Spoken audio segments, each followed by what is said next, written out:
Now students, we have to discuss properties of inverse trigonometric functions. But बेटा properties को समझने के लिए हम एक क्वेश्चन का यूज़ करेंगे। यहाँ पे क्वेश्चन के माध्यम से, क्वेश्चन के थ्रू हमें इन प्रॉपर्टीज़ को समझने की कोशिश करेंगे। तो चलिए शुरू करते हैं। Question is that is sine of sine inverse X is equal to x और sine inverse of sine x is equal to X, is this statement is true और फॉल्स। सो आप में से लगभग बच्चे इसका आंसर ट्रू कहेंगे। क्यों कहेंगे? क्योंकि हम जानते हैं, अभी हमने पढ़ा है कि साइन का इन्वर्स कौन होता है बेटा? साइन इन्वर्स फंक्शन होता है। एक दूसरे के इन्वर्स हैं ये, तो एक दूसरे को ये वैनिश कर देंगे तो और हमें आंसर क्या मिल जाएगा? एक्स मिल जाएगा। इसी तरीके से साइन इन्वर्स साइन एक्स लिखा हुआ है, तो साइन इन्वर्स और साइन एक दूसरे को वैनिश कर देंगे और हमें आंसर क्या मिल जाएगा? एक्स। सो आप में से लगभग बच्चे इसका आंसर क्या बोलेंगे? Yes sir, this statement is true. But बेटा ऐसा नहीं है, ये स्टेटमेंट हमारा गलत है। क्यों गलत है? इसको ध्यान से देखो। यहाँ पे हमें x की वैल्यू डिफाइन नहीं की गई है। हमें ये नहीं बताया गया है कि x हमारा कहाँ बिलोंग कर रहा है। समझ में आई बात? तो जब तक हमें ये पता नहीं होगा कि x हमारा कहाँ बिलोंग करेगा, कहाँ से बिलोंग कर रहा है, तब तक हम इसको ट्रू नहीं बोल सकते हैं। ठीक है ना? So our answer is that no, above statement is not correct since the value of x is not defined. अब इससे क्या समझे आप कि वैल्यू ऑफ x कैसे डिफाइन नहीं है? देखो बेटा, इस फंक्शन को ध्यान से देखो। इस फंक्शन की बात करते हैं हम। ये फंक्शन एक फंक्शन कंपोजिशन जैसा है। हमने फर्स्ट चैप्टर में बात की थी फंक्शंस के कंपोजिशन की। तो ये कुछ वैसा ही आपको एक फंक्शन दिखाई दे रहा है। यहाँ पे दो फंक्शंस का कंपोजिशन है। एक फंक्शन आपके पास साइन फंक्शन है, दूसरा फंक्शन आपके पास साइन इनवर्स फंक्शन है। उन दोनों का कंपोजिशन है ये। तो आप देखो बेटा, जो भी आपको आउटपुट मिलेगा, वो आउटपुट कैसे मिलेगा? वो साइन फंक्शन ऑपरेट करने के बाद आपको मिलेगा। और साइन फंक्शन के अंदर कोई भी इनपुट आप डालेंगे तो उसका आउटपुट आपको हमेशा कहाँ मिलेगा बेटा? क्लोज इंटरवल -1 से 1 के बीच में। ये चीज़ क्लियर है ना आप सभी को? ये चीज़ हमने पहले भी डिस्कस की है, 11th क्लास में डिस्कस की है, और अभी पार्ट 1 वीडियो में भी हमने ये डिस्कस किया था कि साइन फंक्शन का जो रेंज होता है वो क्या होता है बेटा? क्लोज इंटरवल -1 to 1 होता है। तो इस फंक्शन के अंदर आप कोई भी चीज़ ऑपरेट करवाएंगे, ऑपरेट होने के बाद जो आउटपुट मिलेगा वो आउटपुट हमें कहाँ मिलना चाहिए बेटा? Close interval -1 to 1। तो जब तक हमें ये डिफाइन नहीं किया जाए कि x हमारा इस इंटरवल से बिलोंग कर रहा है, तब तक ये स्टेटमेंट ट्रू नहीं होगा।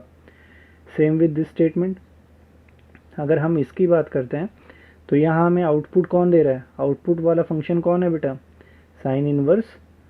अच्छा, ये सभी को पता है ना कि फंक्शन कंपोजिशन में जब भी हम इनपुट डालेंगे तो सबसे पहले वो अंदर वाले फंक्शन पे ऑपरेट होता है। ये सभी को क्लियर है ना? तो जब भी हम कोई x डालेंगे सबसे पहले वो साइन फंक्शन पे ऑपरेट होगा।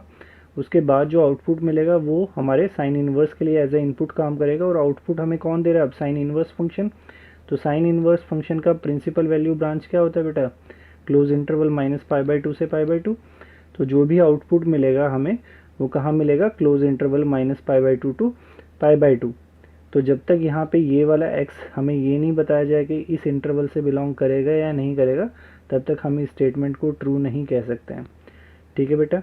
अगर इस स्टेटमेंट को ट्रू होना है तो हमारे x को कहाँ से बिलोंग करना पड़ेगा? हमारे साइन इनवर्स फंक्शन की प्रिंसिपल वैल्यू ब्रांच से बिलोंग करना पड़ेगा। Is that clear? So to understand this property, let's take an question. Sine inverse of sine 3π/5। अब हमें इसकी वैल्यू निकालनी है, इसको चेक करना है हमें। तो अब इसको देखते हैं बेटा। अब देखो, साइन इनवर्स ऑफ साइन 3π/5 हमें गिवन है। तो जो आउटपुट हमें मिलेगा वो आउटपुट हमें कहाँ मिलना चाहिए? क्लोज इंटरवल -π/2 से π/2 के बीच में मिलना चाहिए।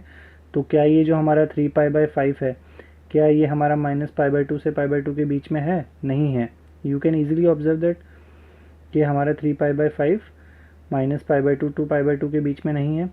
तो विच मीन्स अगर कोई बच्चा इसको ये लिख देता है, जो कि सबसे कॉमन एरर होता है, बच्चे देखते हैं कि साइन इनवर्स और साइन एक दूसरे के इनवर्स है, एक दूसरे को वैनिश कर देंगे तो हमें आंसर सीधा क्या मिल जाएगा बेटा? 3π/5 मिल जाएगा। ये सबसे कॉमन एरर होता है जो हम एग्ज़ाम्स में भी करते हैं। तो इसे हमें नहीं करना है, इसीलिए हमने यहाँ पे एक बड़ा कांटा लगाया हुआ है, क्रॉस लगाया हुआ है कि हमें इससे बचना है। अब देखो बेटा, अब आपको ये दिखाई दे रहा है कि 3π/5 हमारा प्रिंसिपल वैल्यू रेंज में बिलोंग नहीं करता है, तो इसको हमें इस रेंज में बिलोंग करवाना पड़ेगा। अब कैसे करवाएंगे ये हम जानते हैं, ये हमने 11th क्लास के ट्रिग्नोमेट्री में अच्छे से पढ़ा था। जब भी हमने जो ट्रिग्नोमेट्रिक फंक्शंस के जनरल सॉल्यूशंस पढ़े थे, वहाँ ये चीज़ हमने देखी थी कि साइन का ये जो 3π/5 हमें दे रखा है, इसको हम इन अलाइड एंगल्स को हम कैसे चेंज कर सकते हैं, इसमें पाई ऐड करके या पाई माइनस करके या π/2 ऐड करके या π/2 सब्ट्रैक्ट करके, ऐसे ही करते थे बेटा। अब देखो हमें चाहिए तो साइन, तो इसका मतलब हम ऑड मल्टीपल ऑफ π/2 तो यहाँ लेंगे नहीं, क्योंकि जैसे हमने ऑड मल्टीपल ऑफ π/2 यहाँ पे लिया तो हमारा साइन किस में कन्वर्ट हो जाएगा बेटा, कॉस में हो जाएगा। इसीलिए हम यहाँ पे इवन मल्टीपल्स ऑफ π/2 ही लेंगे। तो हम पाई में से अगर 3π/5 को माइनस कर दें तो हमारे पास जो आंसर आएगा वो 2π/5 आएगा। अब ये 2π/5 जो आया है ये हमारा प्रिंसिपल वैल्यू रेंज में बिलोंग करता है बेटा, तो विच मीन्स अब ये कैंसिल हो जाएंगे। अब साइन इनवर्स और साइन हम इनको कैंसिल कर सकते हैं, इनको वैनिश कर सकते हैं, और हमारा जो रिजल्ट आएगा 2π/5 ये हमारी प्रिंसिपल वैल्यू ब्रांच में लाई करता है। इस वजह से हमारा आंसर क्या हो जाएगा, 2π/5। Next question is sine of sine inverse 7। अब ये क्वेश्चन हम कैसे सॉल्व करेंगे, तो इसमें देखो बेटा, इसमें छोटा सा आपको अपना थोड़ा सा दिमाग लगाना है। वो दिमाग क्या लगेगा बेटा, आपका जो फंक्शन बाहर है वो कौन है, साइन। साइन का जो आउटपुट मिलता है हमेशा वो कहाँ मिलता है बेटा, क्लोज इंटरवल -1 से 1 तक, यही मिलता है बेटा। अब देखो साइन इनवर्स 7, अब 7 को हम कैसे चेंज करें कि हमारा जो आउटपुट आए वो -1 से 1 के बीच में आ जाए। तो क्या हम इसको चेंज कर सकते हैं, नहीं। अगर ये हमें इस फॉर्म में गिवन होता तो हम इसको चेंज करने के बारे में सोच सकते थे, बट ये अभी इस फॉर्म में गिवन है तो ये चेंज नहीं हो सकता। तो इसका मतलब इस टाइप के प्रॉब्लम्स का आंसर हमेशा क्या होता है, कैन नॉट बी डिटरमाइंड। इस टाइप के प्रॉब्लम्स को हम सॉल्व नहीं कर सकते, इनका सोल्यूशन नहीं निकाल सकते हैं। ठीक है बेटा, तो हम एक नोट लिखते हैं। इस नोट में क्या है बेटा, अभी जो हमने क्वेश्चंस किए थे उनके बेसिस पे हमने ये नोट बनाया है। देखो बेटा, जब भी आपको function sine of sine inverse x is equal to x मिले और x आपका क्लोज इंटरवल -1 to 1 बिलोंग करे तो आपका आंसर x हो जाएगा। ये चीज़ क्लियर है। लेकिन कभी ऐसा हो, जैसा कि हमने पिछले क्वेश्चन में देखा था, कि ये आपका जो x है ये -1 से 1 क्लोज इंटरवल में लाई ना करे, बिलोंग ना करे, तो उस केस में आपका solution can not be determined होगा। ठीक है बेटा। सेम विद, अगर आपको क्वेश्चन इस टाइप का गिवन है, sine inverse of sine x is equal to x, और अगर x आपका क्लोज इंटरवल -π/2 to π/2 के रेंज में आता है, इस इंटरवल में आपका बिलोंग करता है, तो आपका आंसर x हो जाएगा। बट अगर आपका x इस इंटरवल से बिलोंग ना करे तो क्या करना होगा हमें, अब हमें उस x को इस वे में ट्रांसफॉर्म करना है, इस वे में चेंज करना है, ताकि वो x आपका कहाँ से बिलोंग करने लग जाए, इस इंटरवल से बिलोंग करने लग जाए।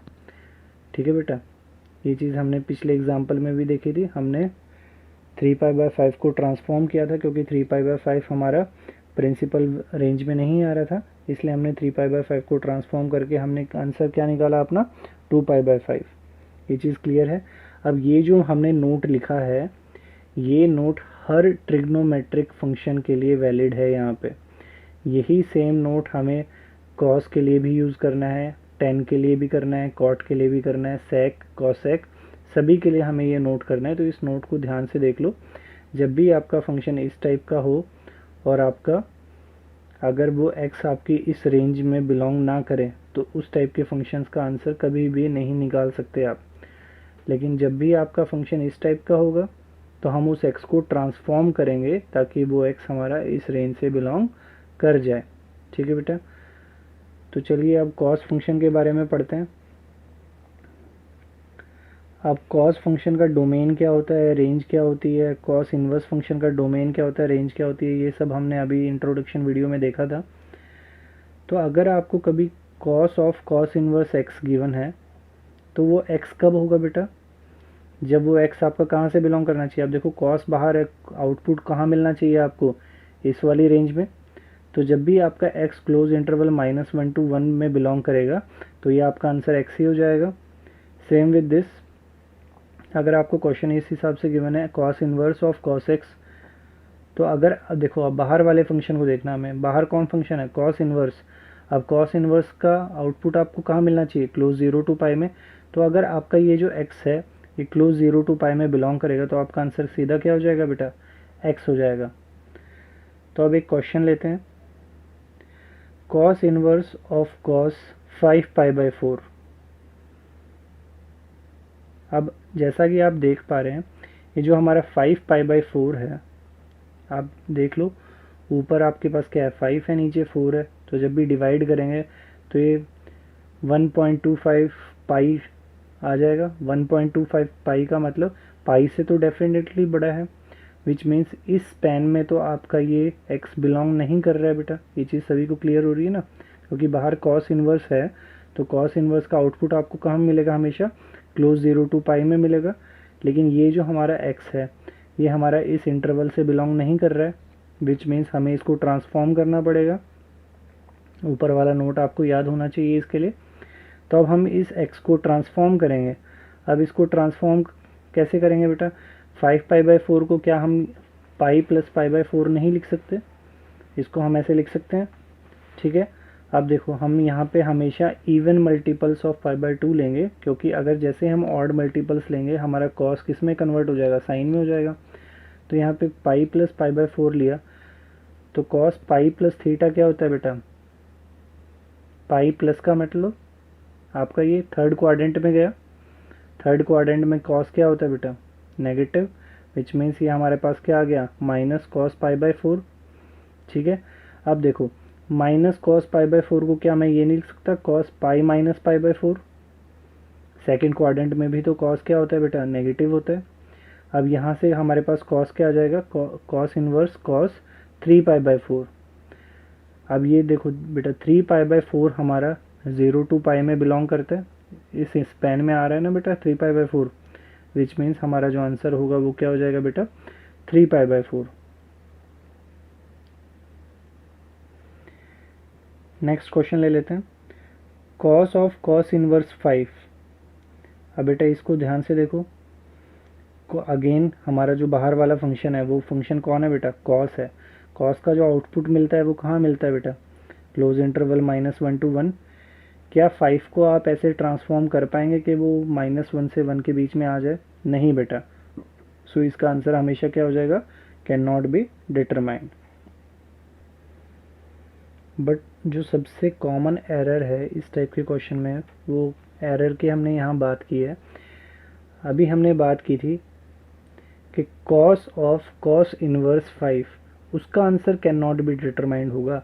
लेकिन बच्चे क्या गलती करते हैं कि कहीं आपको ये मिल जाए कॉस इनवर्स कॉस 3, तो बच्चे इसका आंसर भी कैन नॉट बी डिटरमाइंड कह देते हैं और कहते हैं सर आपने तो यही बताया था कि जब भी इस टाइप का आंसर क्वेश्चन होगा उसका आंसर हमेशा कैन नॉट बी डिटरमाइंड होगा। तो बेटा पहले ये तो देखो कि बाहर वाला फंक्शन कौन है, बाहर आपका फंक्शन कौन है बेटा, कॉस इनवर्स। कॉस इनवर्स का जो आउटपुट होता है वो कहाँ मिलता है बेटा, क्लोज इंटरवल 0 टू पाई में। इसकी प्रिंसिपल वैल्यू ब्रांच क्या होती है, 0 टू पाई होती है। अब ये जो x देखो, ये x हमारा क्या है 3, और पाई की वैल्यू बेटा कितनी होती है, 3.14 समथिंग होती है ना। तो क्या ये उसकी रेंज में नहीं आता, बिल्कुल आता है। तो इसका आंसर क्या हो जाएगा बेटा, 3। तो इस टाइप के एरर से आपको बचना है। इसको ध्यान से देखो कि जब भी आपको इस टाइप का क्वेश्चन मिले तो आपको चेक करना है कि क्या ये x उसकी प्रिंसिपल वैल्यू ब्रांच में लाई करता है या नहीं करता। अब ये चीज़ सभी को क्लियर होनी चाहिए कि पाई की वैल्यू 3.14 होती है। कई बार बच्चे कह देते हैं कि सर पाई की वैल्यू तो 180 होती है। आप भी अजीब हैं, कभी पाई को 3.14 ले लेते हैं, कभी पाई को 180 ले लेते हैं। तो बेटा वो पाई की रेडियन वैल्यू होती है, ठीक है ना। पाई की रेडियन वैल्यू 180 के इक्वल होती है। पाई की तो सिर्फ एक ही वैल्यू होती है 3.14, लेकिन पाई रेडियन में 180 के इक्वल होता है। ये चीज़ अपने माइंड में क्लियर करना, हमने 11th क्लास में ये चीज़ अच्छे से देखी भी थी, ठीक है ना। तो अब बाकी बचे ट्रिग्नोमेट्रिक फंक्शन को हम जल्दी से देख लेते हैं। अगर हमें tan फंक्शन के बारे में इस टाइप के क्वेश्चंस आ जाएं तो tan फंक्शन में ये प्रॉपर्टी कैसे यूज़ करनी है। आप सभी जानते हैं tan का डोमेन क्या होता है, रेंज क्या होती है, ऐसे ही tan इनवर्स का डोमेन क्या होता है, रेंज क्या होती है। तो अगर आपको क्वेश्चन मिलता है tan of tan inverse x, तो ये x कब होगा बेटा, अब देखो बाहर फंक्शन कौन है, tan, तो इसका मतलब इस x को कहाँ से बिलोंग करना चाहिए था बेटा, r से। तो अगर ये x आपका r से बिलोंग करेगा तो इसका आंसर x हो जाएगा। अगर ये x आपका r से बिलोंग नहीं करेगा तो इसका आंसर क्या हो जाएगा बेटा, can not be determined. Same with this, आपको अगर ये मिल जाए tan inverse of tan x, ये x के इक्वल कब होगा बेटा, अब देखो बाहर का फंक्शन कौन है बेटा, tan इनवर्स, तो tan इनवर्स का जो आउटपुट है वो इस प्रिंसिपल वैल्यू ब्रांच में मिलना चाहिए था। तो अगर आपका x इस ब्रांच में बिलोंग करेगा तो आपका आंसर x हो जाएगा।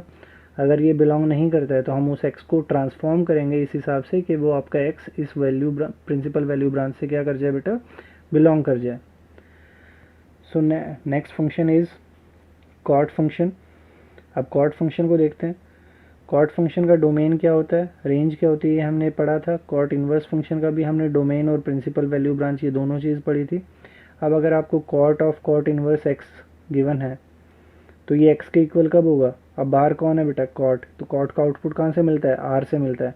तो अगर ये x आपका r से बिलोंग करेगा तो आपका आंसर x हो जाएगा। अगर बिलोंग नहीं करेगा तो answer is can not be determined. Same with this, cot inverse of cot x, ये x कब होगा बेटा, अब देखो कॉट इनवर्स बाहर है तो इसका आंसर कहाँ से बिलोंग करना चाहिए था, 0 to pi open interval, which means अगर आपका x ओपन इंटरवल 0 to पाई से बिलोंग करेगा तो ये x आपका आंसर हो जाएगा। अगर बिलोंग नहीं करेगा तो हम इस x को ट्रांसफॉर्म करेंगे इस हिसाब से ताकि ये हमारे इस पेन से बिलोंग कर जाए। ठीक है बेटा। Next function is sec function. अब सेक का भी डोमेन रेंज हमें पता है, सेक की इन्वर्स की भी हमें डोमेन और रेंज पता है, तो वही सेम फंडा यहाँ पे लगेगा। Sec of sec inverse x is equals to x कब, अगर एक्स हमारा कहाँ से बिलोंग कर जाए बेटा, R minus open interval -1 to 1। तो जब भी एक्स आपका इस रेंज से बिलोंग करेगा तो आपका आंसर एक्स हो जाएगा। अगर बिलोंग नहीं करेगा तो answer is can not be determined. Same with this, sec inverse of sec x is equals to x given है, तो ये एक्स कब होगा बेटा, आंसर आपका जब आपका एक्स इस पेन से बिलोंग करे। ठीक है ना। तो जब भी एक्स आपका क्लोज 0 to पाई -π/2 से बिलोंग करेगा तो एक्स आपका आंसर हो जाएगा। अगर बिलोंग नहीं करेगा तो हम उसको ट्रांसफॉर्म करेंगे इस हिसाब से कि आपका वो इस स्पैन से बिलोंग कर जाए। ठीक बेटा। And last is cosec function. Cosec function का भी डोमेन रेंज हमने पढ़ा था, कॉसेक इन्वर्स का भी डोमेन और प्रिंसिपल रेंज हमने पढ़ा था। तो अगर आपको cosec of cosec inverse x is equals to x given है तो ये एक्स आपका आंसर कब बनेगा बेटा, जब एक्स आपका R minus open interval -1 to 1 belong करे। ठीक है बेटा। और अगर बिलोंग नहीं करेगा तो इसमें भी वही है, कैन नॉट बी डिटरमाइंड। अगर आपको cosec inverse of cosec x given है तो इसका आंसर एक्स कब होगा बेटा, जब आपका एक्स क्लोज इंटरवल -π/2 to π/2 -0 से बिलोंग करेगा। अगर बिलोंग नहीं करेगा तो हम इस एक्स को ट्रांसफॉर्म करेंगे कि वो एक्स हमारा इस प्रिंसिपल वैल्यू ब्रांच से बिलोंग कर जाए। आई होप ये इंट्रोडक्शन वीडियो से आपको इस एक्सरसाइज का 50-60% तो एटलीस्ट क्लियर हुआ होगा। बाकी हम लोग एग्जाम्पल्स को सॉल्व करेंगे तो ज़्यादा क्लियर हो जाएगा। सो नेक्स्ट वीडियो में हम एक्सरसाइज डिस्कस करेंगे बेटा।